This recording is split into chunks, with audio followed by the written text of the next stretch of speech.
আবারও একটা নতুন ব্লগে আমার সকল বন্ধুদের স্বাগত জানাচ্ছি।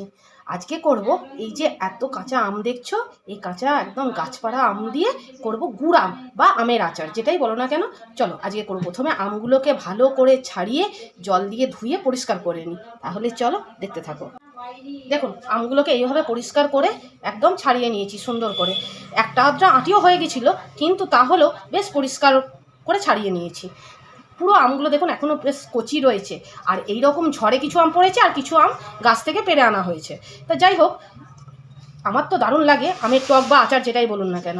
আর এইভাবে যদি বাড়িতে তৈরি করে এই সময় রেখে দেওয়া হয় আমের সময়, তাহলে সারা বছর এই আমের আচারটা খেতে বেশ ভালোই লাগে। তাহলে চলুন, সমস্ত কেটে টেটে নিয়েছি, এবার পরিষ্কার করে ধুয়ে নেব, তারপরে রান্না বসাবো। তাহলে চলুন দেখতে থাকুন। আজকে করছি গুড় আম। তাহলে চলুন।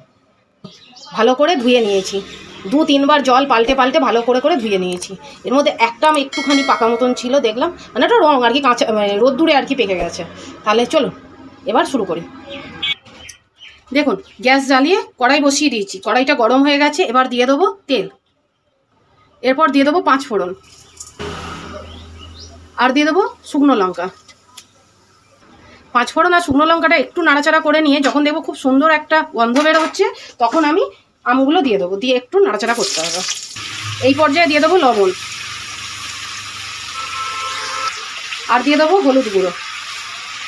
দেখুন, নুন হলুদ দিয়ে ভালো করে একটু ভাজা ভাজা মতন করে নিয়েছি, খুব বেশি না। দেখুন, এখানে আমি 500 গুড় নিয়েছি, এই 500 গুড়টা এর মধ্যে দিয়ে দেবো। দেখুন, এই গুড়টা একটুখানি গলুক, তার জন্য এবার একটুখানি ঢাকা চাপা দিয়ে দেবো। দেখুন, গুড়টা গলে গেছে, এবার চাপা দিয়ে রেখেছিলাম তখন, এবার শুধু ফুটাতে হবে খুব ভালো করে। চলুন, এখন অনেকটা সময় লাগবে। দেখুন, একদম শেষ পর্যায়ে চলে এসেছি। অনেকক্ষণ ধরে এটা ফুটেছে, অনেকক্ষণ ধরে দিয়ে দেখেছেন, পুরো গুড়ের কালারটা চেঞ্জ হয়ে গেছে, একদম জেলি জেলি হয়ে গেছে। এই দেখুন, এই পর্যায়ে এবার নাবিয়ে ফেলবো। নাবিয়ে একটা থালাতে ভালো করে চাড়িয়ে রোদ্দুরে দিয়ে আসবো 2-3 দিনের জন্য। দেখুন, একদম রেডি হয়ে গেছে গুড় আম বা আমের আচার, যেটাই বলুন না কেন, খেতে অসাধারণ টেস্ট হয়।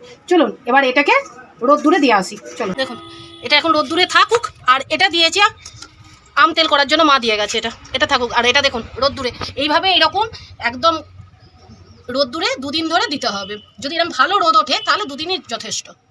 দেখুন, আমের আচারটা আমি 2 দিন ধরে রোদ্দুরে দিয়েছিলাম, খুব সুন্দরভাবে একদম রোদে দিয়ে দারুণ, আরও রঙটা বেশ সুন্দর লাগছে। এবার এই আমের আচারটাকে একদম কমপ্লিট করার জন্য লাস্টে দেব একটা ভাজা মশলা। সেই ভাজা মশলাটা করার জন্য একটা শুকনো লঙ্কা আর একটা শুকনো লঙ্কা, মানে 2টো শুকনো লঙ্কা নিয়ে নিয়েছি। আর দেব জিরে, গোটা ধনে।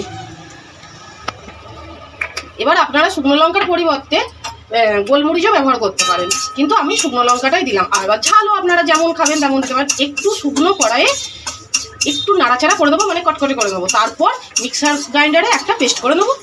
চলুন এটা আগে একটু নাড়াচাড়া করে নিই। চলুন, দেখুন, মিক্সার গ্রাইন্ডারের মধ্যে নিয়ে নিয়েছি। এবার চলুন ব্লেন্ড করে নিই। দেখুন, ঠিক এইরকম হয়েছে। এবার আমি এটা ছড়ি।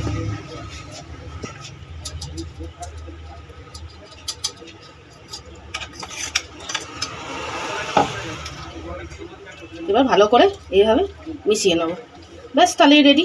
তাহলে আপনাদের কেমন লাগলো রেসিপিটা? আশা করি ভালো লেগেছে। যদি কিছু ভালো লেগে থাকে তাহলে প্লিজ ছেড়ে যাওয়ার আগে আমার চ্যানেলটাকে সাবস্ক্রাইব করে দিয়ে আমার পাশে থাকবেন, একটা লাইক দেবেন, আর কমেন্ট করে জানাবেন কেমন লাগলো আজকের ভিডিওটা। আজ এই পর্যন্তই, দেখা হবে আপনাদের সাথে নেক্সট আরেকটা নতুন সুন্দর ভিডিওতে। আর এটা খেতে দুর্দান্ত লাগে।